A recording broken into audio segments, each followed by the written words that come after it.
Kupitia kwenye ukurasa wa X, zamani Twitter, wa Chama cha Demokrasia na Maendeleo yani Chadema, imechapisha taarifa ya kudai kuwa jeshi la polisi limezuia mkutano wa makamu mwenyekiti wa Chama cha Demokrasia na Maendeleo yani Chadema, ndugu John Heche katika jimbo la Mbarali mkoani Mbeya. Kitendo kinachoashiria matumizi mabaya ya vyombo vya dola katika kuzorotesha shughuli za kidemokrasia. Sasa kufuatia taarifa hiyo, rais wa chama cha wanasheria Tanganyika, yani Tanganyika Law Society, wakili Boniface Mwabukusi amekosoa hatua hiyo ya kuzuiwa kwa mkutano huo, akisema kuwa ni kinyume na katiba ya Jamhuri ya Muungano wa Tanzania.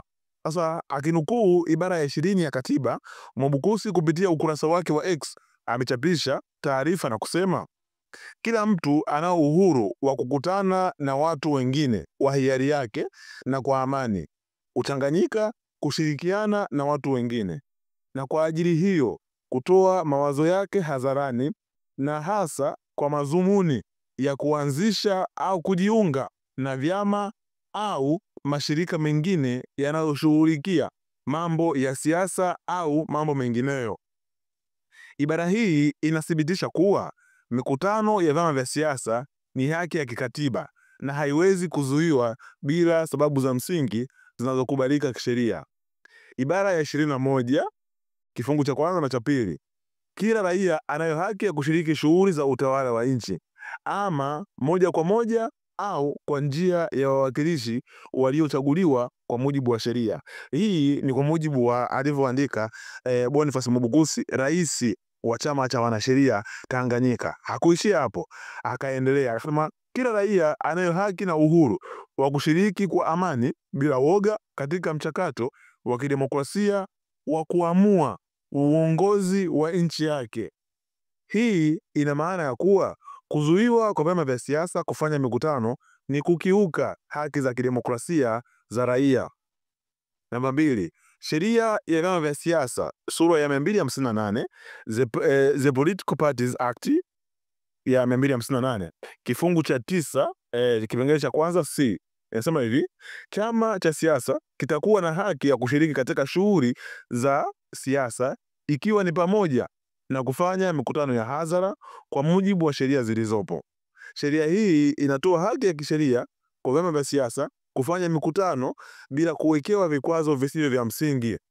Kifungu cha 11 kipengele cha kwanza kipengele cha 3, kila chama cha siasa kilichosajiliwa kwa mujibu wa sheria hii kitakuwa na haki ya kuendesha shughuli zake kwa uhuru kwa mujibu wa katiba na sheria za nchi. Huyu ni Boniface Mwabukusi, rais wa chama cha wanasheria, ndo ambaye ameandika hiki kitu na kufanya reference kwenye vifungu vya sheria na katiba ya Jamhuri ya Muungano wa Tanzania. Hasa akaelewa kusema hakuna mtu yeyote atakayekizuia chama cha siasa kilichosajiliwa kuendesha shughuli zake kwa mujibu wa sheria hii. Hii ina maana kuwa vitendo vya kuzuia mikutano ya vyama vya siasa ni matumizi mabaya ya madaraka na vinakinzana na sheria za nchi. Sheria ya Jeshi la Polisi na Huduma za Usalama sura ya 322, The Police Force and Auxiliary Service Act sura ya 322 inasema hivi, kifungu cha 43 nasema hivi: polisi watawajibika kuhakikisha usalama wa mikutano ya hadhara kwa lengo la kulinda amani na utulivu, na sio kuzuia mikutano hiyo bila sababu za msingi. Jeshi la polisi lina wajibu wa kulinda mikutano ya hadhara, sio kuzuia kwa sababu ya misingi ya kisiasa. Tuna mamlaka, tuna namna mbili: tuishi kwa kuheshimiana, tulijenge taifa letu, au tuishi kijinga, kuharibu taifa letu. Ujinga ni kutoheshimu sheria na katiba. Kumbuka kwamba namba 1, kuzuia mikutano ya vyama vya siasa bila sababu za msingi ni kinyume cha katiba na sheria za nchi. Namba 2, vyama vya upinzani vina haki sawa na chama tawala kufanya mikutano ya hadhara. Namba 3 anasema hivi: yeyote anayezuia haki hii anatumia vibaya madaraka na anahujumu demokrasia. Hili ni suala la utawala wa sheria na lazima polisi na ofisi ya msajili wa vyama vya siasa Tanzania wawajibike kwa mujibu wa katiba na sheria za nchi.